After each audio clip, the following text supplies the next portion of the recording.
Residents of Hoover are fed up with flooding on Highway 31, and now work is underway to fix the problem. WVTM 13's Bryce Olselin takes us to the site of the project aimed at fixing the issue.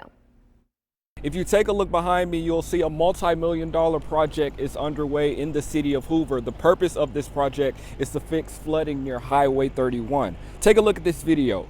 People in Hoover have seen this far too many times. Highway 31 turning into a river. The city plans to replace old metal pipes in the ground with new concrete pipes.